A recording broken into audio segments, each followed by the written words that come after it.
شما اندازه یک مورچه هم نیستید، اندازه یک مگس هم نیستید. آزادی رو باید خرید، بابتش باید پول داد.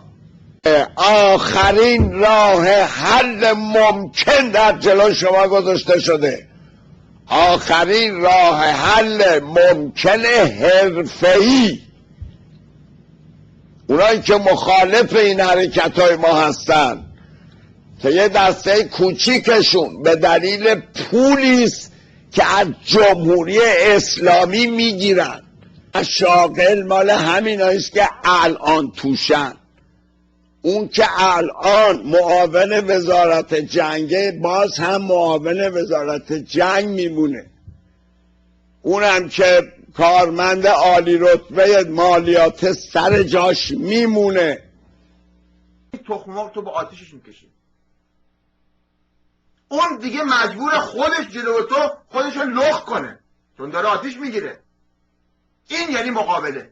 یه تخم مرغ نه تفنگ میخواد، نه توپ میخواد، نه RPG 7 میخواد. اگر تو شهامت داشته باشی با همین تخم مرغ میتونی پدر هرچی مزدور رو دراری. این صدا هم گرفته اینقدر زیاد از بسکی با خانوم ها صحبت میکنم تو تلفن، ولی خانوم ها هستن که حقیقتا روح و جسم و همه چیز منو تکون دادن که این زنا همه مال تو، ثروت ما رو هم ببر. تخم مرغ بسوزونشون. 10 تا مرد، 10 تا شیرزن در هر حرکتی 10 تا تخم مرغ بخواد برداره بندازه به اینا، کارشون تمامه. روز رستاخیز رو دنیا میدونه، دنیا همه خبرنگارانش، همه روزنامه ها اینا مواظب شما هستن، منتظرن. خبرنگارا اینا صبح زودتر بیدار میشن، اون روز پای این تلویزیون ها و رادیو منتظر اقدامات شما هستن. ما به ملت ایران میگیم که ما عقاب ایران یک پزشک براندازیه، شما هم یه مریض براندازی هست. یکی از ناراحتیاتون اینه که میخوان جمهوری اسلامی رو براندازی کنین، ولی خب نمیدونین چجور یا نمیتونین. ما پزشک براندازی هستیم، ما برای شما نسخه رو مینویسیم، بعد در اختیار خودتونه. البته ما تا اونجا که امکان داشته باشه در برنامه‌های بعدیمون مرتب شما رو از ترفندهای جمهوری اسلامی، از اون چی که ممکن اتفاق بیفته، یه مقداری در حدودی که امکان داره راجع به نبردهای تن به تن، نبردهای خیابانی که انشالله به امید اون خدایی که اون بالا نشسته هیچ وقت همچین اتفاقی نیفته. ملت ایران همچین طرحی نداره، ولی ملت ایران میاد بیرون به هر نحو ممکن مملکتش رو پس بگیره. من اطلاع بهتون خواهم داد که این خیزش دست جمعی، خیزش یعنی که یه نفر هر کی هر وقت دلش خواست بیاد بیرون، اونجوری نیست. در آخر برنامه که من روز اصلی رو خدمتون اعلام میکنم اونجا یه مقدار توضیح اضافه براتون میدم.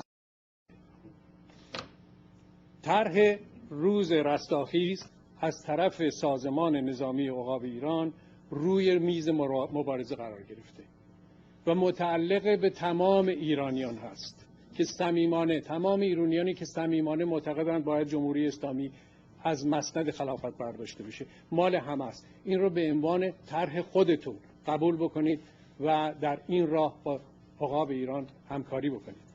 نمیگم به گروه عقاب به ایران بپیوندید، بلکه با این طرحی که قبول دارید که بهترین طرح هست، با این بیایید و فعالیت بکنید. بسیاری به ما میگن که اگر روز رستاخیز انجام نشد به شکلی که به نتیجه برسه، اون وقت شما مثل حقا میشید.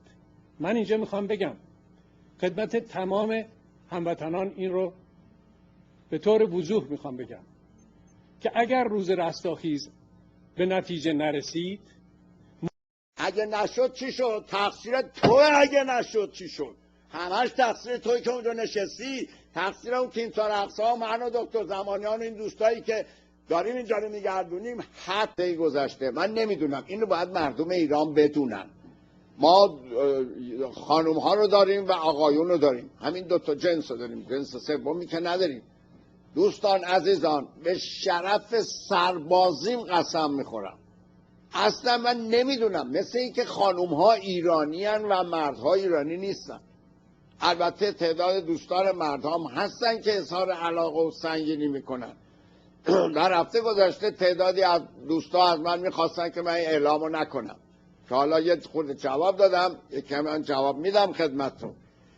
ولی یک نفر از خانوم ها در طول 2.5 سال عقاب ایران به من نگفته که چرا، و حتی رو تلفنمونم نیامده که بگه این کار نه. خب یکی از دلایل بزرگش اینه که این تخصص رو ندارن، ولی یه دلیل دیگهش اون احساس ملی میهنه که تو خانوما غیر عادیه.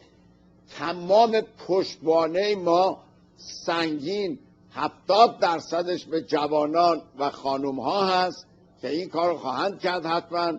و البته بقیه دوستان همه سر جای خودشون دارن، بزرگان مملکت، سیاستمداران، همه اینا باید بدونن که چجور بتونیم با مملکت رفتار. اصل تاریخی رسیدیم دوستان عزیز، با 11 ماه مطالعه 100% به وسیله 5 گروه به خصوص جوانان ایرانی که مسلما اسمشون رو نباید ببرم، تمام مدارکشون رو داریم، با توجه به 2 تا از ژنرال‌های ارتش امروز ایران که 3 روز پیش با من ملاقات کردن در اورنج کانتی، با توجه به اونا جمهوری اسلامی حالت یه قطعه گرد داره که روش یه قیافه قشنگی داره، ولی میگفت پلنگور اگه بزنی این مولیون خورده در جاش فرو میره. مطلب بعد صحبت راجع به ایرانه. اگر مثل میزنیم در سطح تهران در حدود 6 میلیون، این مسئله یه جا رو باید مثل زد. کاشان، قم، اصفهان، همه جا ایران، شرق و غرب و شمال جنوب. یادتون نره زیر 1 میلیون نفر کادر نیروهای مسلح جمهوری کثیف احمق اسلامیه. 70 میلیون شماییم، 20 میلیونش خائن، 50 میلیون میان پرست قاطیتونه. باید بلنشین و باید ببریم و میبریم. روز اول مهر، جمعه اول مهر 1990، روز به جهنم فرستادن جمهوری اسلامی توسط مردم ایران اعلام شده. مردم ایران، این روز تحت هیچ شرایطی عوض نمیشه. این یارو دستک‌بازی‌ها که ممکنه جمهوری اسلامی دراره بالا پایینش بکنه واسه شما، این رو تحت هیچ شرایطی عوض نخواهد شد. و یادمون باشه اشتباه کردن، گفتم 1990 1390 جمعه اول مهر 1390 ساعت 7 بعد از ظهر. دوستان عزیزان، خیزش میخواد، یکی یکی بیام بیرون از پنجره بینیم کسی اومد یا نه. اگه اینجوری نیاییم فکر کنین، الان دیگه این وقت فکر کردن رو داریم. ما شما رو تعلیم میدیم، شما رو در جریان میذاریم. برای آخرین بار الان اعلام میکنم، ما کمک ایرانیان به دلایل فنی روز جمعه اول مهر 1390 ساعت 7 شب بدون هیچ گونه تغییر به هیچ عنوان تغییری نخواهد کرد. چون یکی از راهاش اینه که تو هم چوب اندازن که زنگ زدن یا گفتن که افتاد به هفت‌شنبه. فقط جمعه اول مهر 1390 ساعت 7 بعد از ظهر.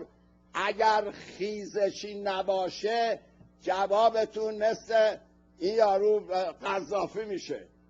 یعنی باید در خونه هاتون که هستین سر ثانیه 7 پشت درا بایستین، سر اون ثانیه بپرین بیرون و دوستان ما اونجا هستن، مقداری شما رو هدایت میکنن. ما هدفها رو و ترفندها رو و دستورات رو از حالا تا موقع برای شما صادر میکنیم، صحبت کنیم. نه اینکه ما اینجا نشستیم داریم نسبت به مردم ایران سلطنت میکنیم. دیشب خانم من میگفتن که اصلا دخترای ایران تو دنیا از هیکل و خوشگلی و شعور و احساس بهتری رو دیکته کنه. ولی من به عنوان یک وطن پرست و به عنوان کسی که فکر میکنم جز همین همبستگی منطقی دیگه وجود نداره، اعتقاد دارم که به فرمان سرلشکر با هم همگی در یک روز، در یک ساعت بیرون بیایم، این مسئولیت رو بپذیریم، منفی بودنها رو بریزیم دور. ما چاره‌ای نداریم جز مثبت بودن. منفی بودن امروز خیانت به ایران است. منفی بودن خیانت به فرزند. اونا ما داریم خیانت میکنیم.